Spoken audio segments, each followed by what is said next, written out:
from the start. You're the one who knows my heart. You are there for me, Jesus. You are showing me the way, love and kindness every day. You are helping me, Jesus. So I'll follow you, here and there and everywhere. I know it's true, you're always by my side. I'm ready for the time of my life. I'm set on doing what you do. I'm gonna share your love with the world. Ready, set, move.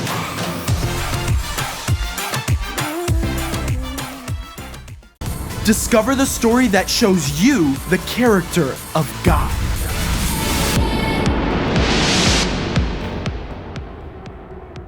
Hey, I'm Caleb, and I can't wait for you to check out my Bible.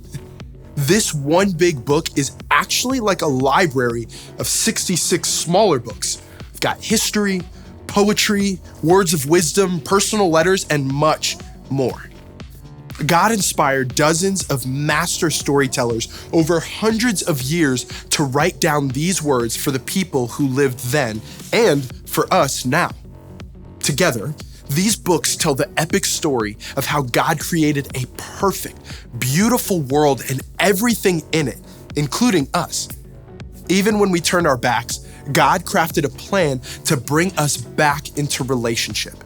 When we look at this incredible world God made and hear stories of how God has worked, we can trust God to work in our lives too.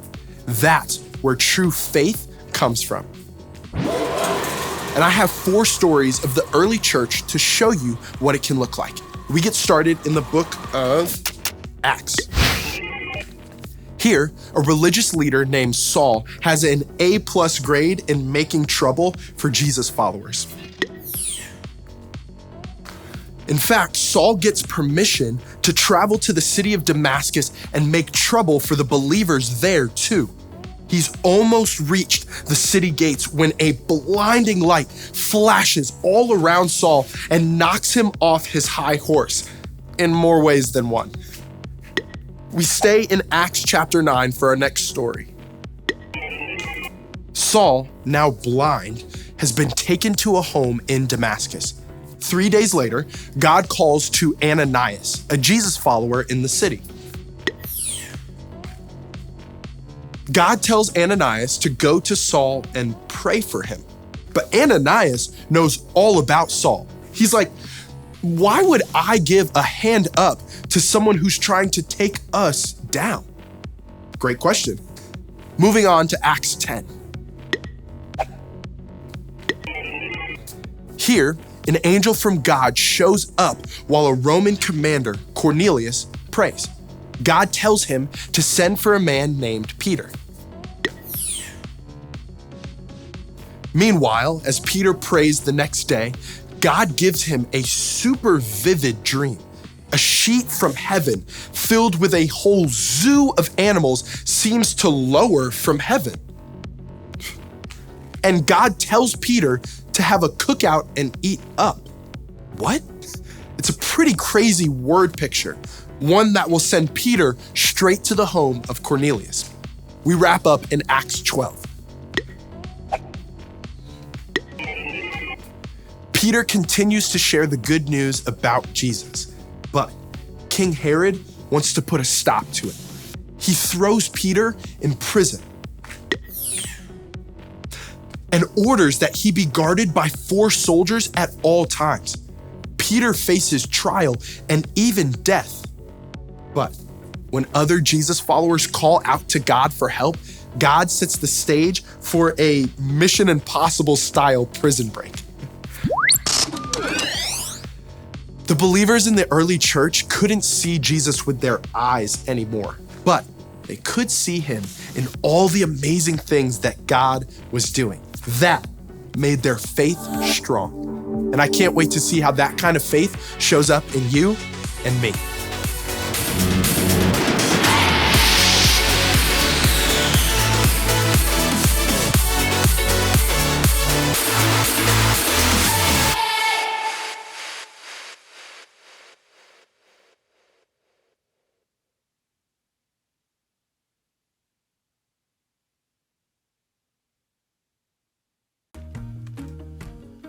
find 6 letters around the lab and you will get a prize that's fab. So we're supposed to search the whole lab with the black light? Sounds like it. Well, what are we looking for? Not sure. Let's start over here. Following right behind you. I see you. Just make sure you have my back. Oh, look! Ooh, it's a P. Wow. Let's keep going. Okay. Oh, it's a 3, but that's a number. I think it counts, right? As numbers do. Let's keep going. Okay, so we have a P and a 3. Oh, look. Ooh.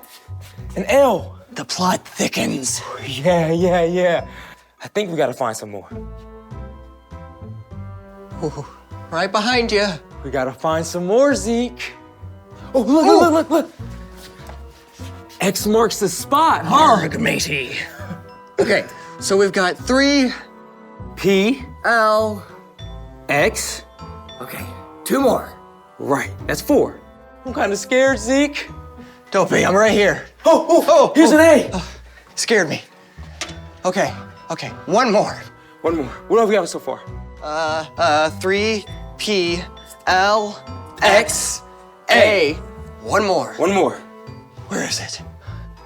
You find it. No, I couldn't. You haven't found one yet. Oh, okay. Is it on the ground?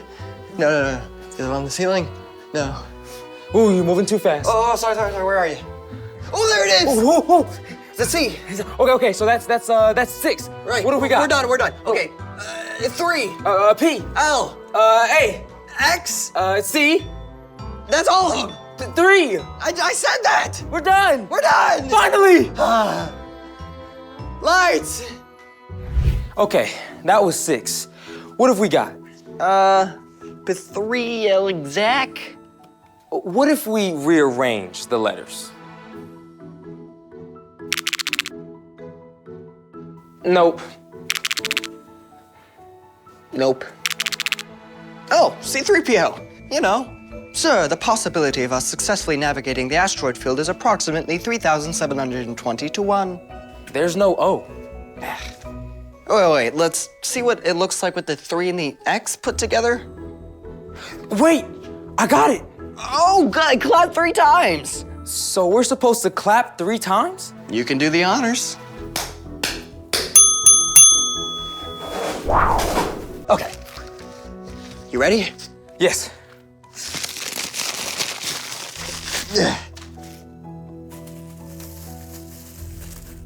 Ooh, glow sticks. Yes. Oh.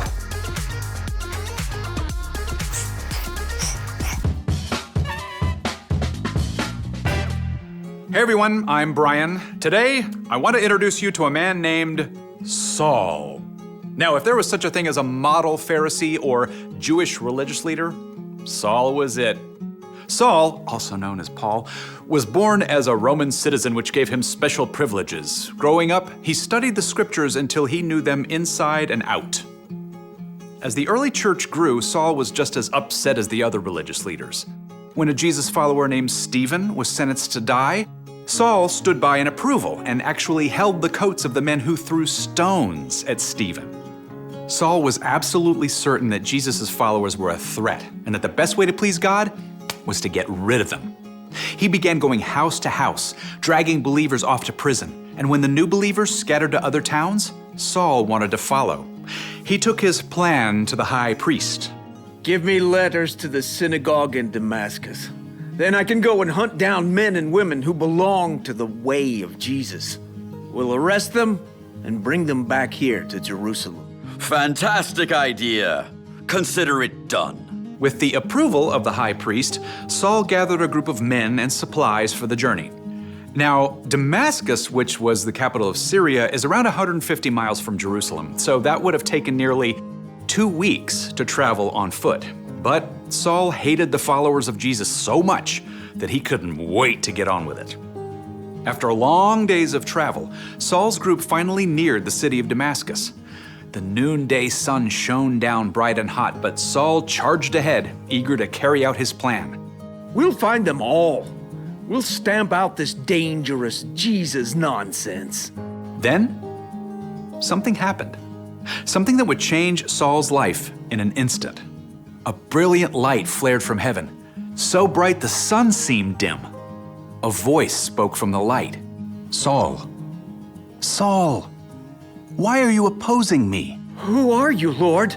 I am Jesus. I'm the one you are opposing.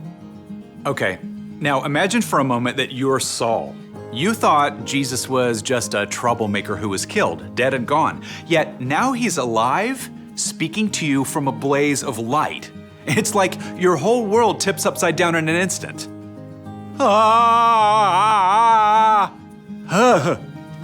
Whew. And Jesus wasn't done yet with what he had to say to Saul. Now get up and go into the city. There you will be told what you must do. The men with Saul saw the light too, and heard a sound. What is that? It's like thunder. As the light faded, Saul stood and opened his eyes. I can't see. Saul had been in full command, yet now he was helpless. Men from the group led him to a home in Damascus, and for 3 days, still blind, Saul prayed to God. During this time, he didn't even eat or drink anything. And that's where we'll leave it for today. The end. Ooh, a cliffhanger. You're right, it's to be continued. You cannot just leave everyone hanging like this. Okay, spoiler alert, Saul's meeting with Jesus did change him. Later, Saul regained his sight, and instead of trying to wipe out Jesus' followers, Saul became one. So what's our part in the story? Well, you probably won't hear Jesus ever speak to you from a brilliant light. Saul's perspective, his way of seeing the world, was changed in an instant. But as you begin to learn who Jesus is and choose to follow him, your vision too will start to shift. You'll start to see things in a new light. Like the stuff that happens to you. That's true. When you know Jesus, you discover that you are a child of God and that God loves you more than you can imagine. Everything that happens to you, even the hard stuff, becomes an opportunity to grow and become more like Jesus. Knowing Jesus can change how you see other people too. Yeah, it's like you get this supervision to look at your class bully or your annoying little cousin and see that they're made in God's image too. And they deserve your love and respect. Knowing Jesus means that you can pause at any moment in your day and ask Jesus to give you his perspective. The more you do, the more Jesus will show you ways to love God and love people in everything you do. Yep, I think you guys are seeing the light. See you next time. So here's the thing. Knowing Jesus changes how you see things.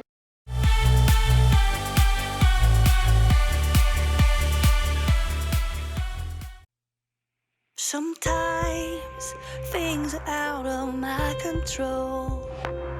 And sometimes I don't understand why the rolling thunder rolls. But when the rain falls from the sky, the grass turns green, the flowers bloom, and I stop asking why. Because I know with hope there's always a better tomorrow. It's hard to believe the best, but you can't win if you give up. Even if it doesn't work out like I planned, I'm choosing to believe, and I know it's hard to understand. We can't always see the plan, but we have a choice and this is mine. I'm choosing to believe. I'm choosing to believe.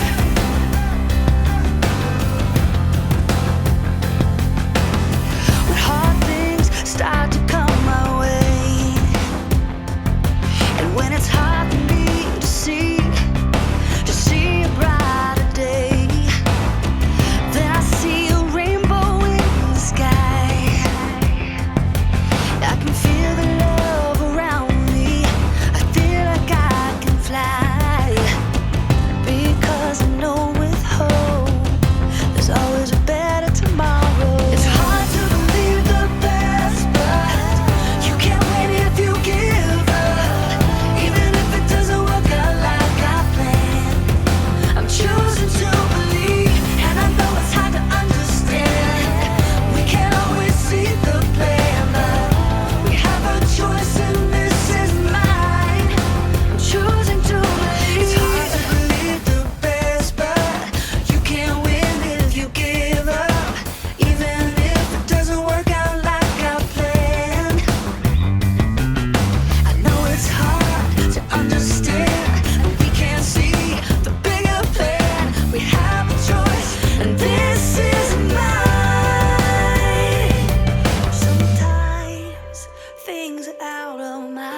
control.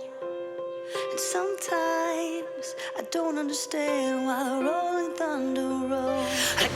It's hard to believe the best, but you can't win if you give up. Don't give up, even if it doesn't work out like I planned. I'm choosing to believe, and I know it's hard to understand.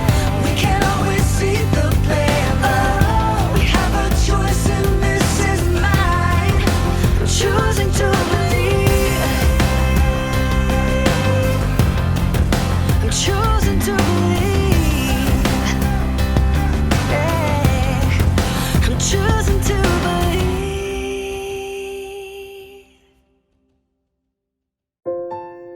Our Father in heaven, hallowed be your name. Your kingdom come, your will be done on earth as it is in heaven. Give us today our daily bread. Forgive us our debts as we forgive our debtors. Lead us not into temptation, but deliver us from evil. For thine is the kingdom, and the power, and the glory forever and ever. Amen. Have a blessed day. See you next week.